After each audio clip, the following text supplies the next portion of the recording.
1947-এ জিন্নার ছিল একজন যোগেন মণ্ডল, আর 2025-এ বাংলাদেশের জামায়াত পেয়েছে কৃষ্ণ নন্দীকে। বরিশালে একজন নেতা হঠাৎ করে বেশ জনপ্রিয় হয়ে উঠেছিল ভারত ভাগের ঠিক পূর্ব মুহূর্তে। তবে তিনি ছিলেন দলিত সমাজের মানুষ। নাম ছিল যোগেন্দ্রনাথ মণ্ডল, ওরফে যোগেন মণ্ডল। একেবারে হতদরিদ্র অচ্যুত ঘরে জন্ম নিয়েও তিনি জীবনের বহু চড়াই উতরাই পার করে শেষমেশ একজন আইনজীবী হয়ে উঠতে পেরেছিলেন।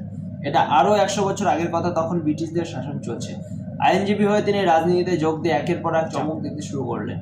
বরিশালের কিংবদন্তি অশ্বনী কুমার দত্তের ভাইয়ের ছেলে সরল কুমার দত্তকে হারিয়ে এই অঞ্চলের প্রথম দলিত ব্যক্তি হিসেবে প্রাদেশিক পরিষদের সদস্য হন। এরপর ধাপে ধাপে তিনি বাংলার প্রাদেশিক সরকারের সমবায় মন্ত্রী ও বিচার মন্ত্রীর দায়িত্ব পালন করেন। এরপরে যখন দেশ ভাগাভাগি শুরু হয় তখন তিনি ভারতের পক্ষে না গিয়ে পাকিস্তানের পক্ষে কাজ করা শুরু করেন। ব্রাহ্ম শাসিত হিন্দু সমাজ দ্বারা যুগ যুগ ধরে লাঞ্ছিত হওয়ার কারণে তিনি হিন্দুদের দেশে থাকতে চাইলেন না। তিনি চাইলেন আরেক নিপীড়িত জনগোষ্ঠী মুসলমানদের সাথে জোট বেঁধে থাকতে।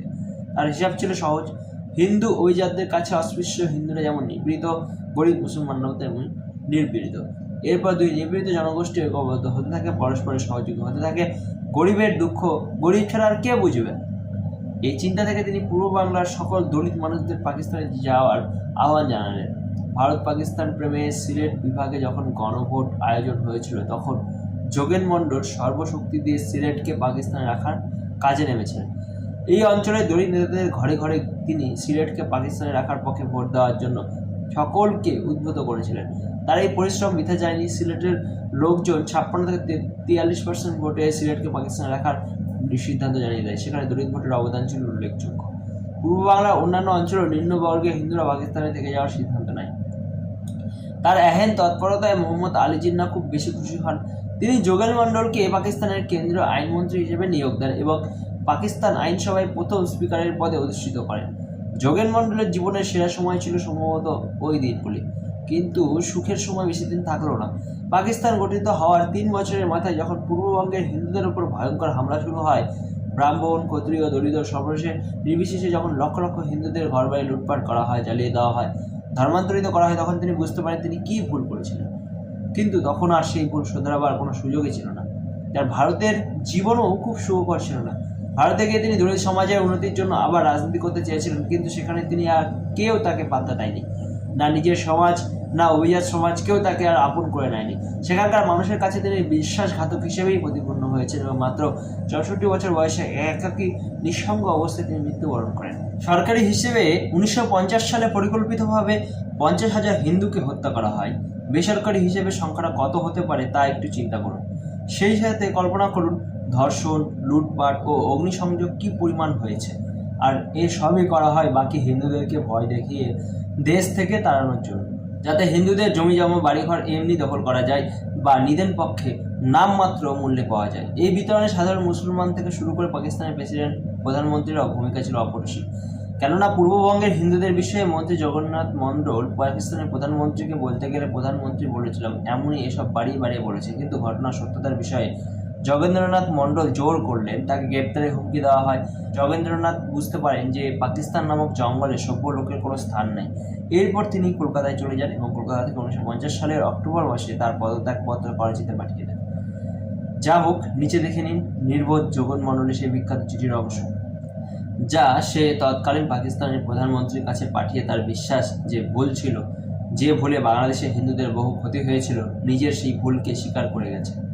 ঢাকায় 9 দিন অবস্থানকালে আমি ঢাকা ও তার পার্শ্ববর্তী এলাকায় প্রায় সব দাঙ্গা বিধ্বস্ত এলাকা পরিদর্শন করি। ঢাকা, নারায়ণগঞ্জ ও ঢাকা চট্টগ্রাম রেলপথে শত শত নিরাপদ হিন্দুর হত্যা জেলার সংবাদ আমাকে দারুণভাবে ব্যথিত করে।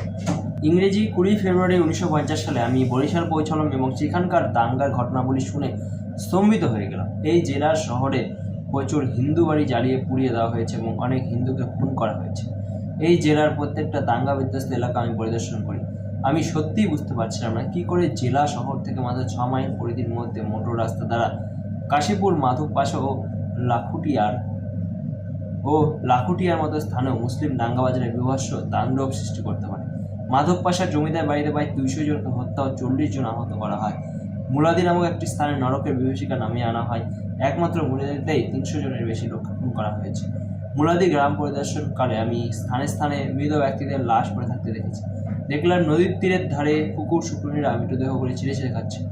আমি জানতে পারলাম সব প্রাপ্তবয়স্ক পুরুষকে পাইকারি হারে খুন করার পর সব যুবতী নারীকে মুসলমানদের মধ্যে বন্টন করে দেওয়া হয়েছে।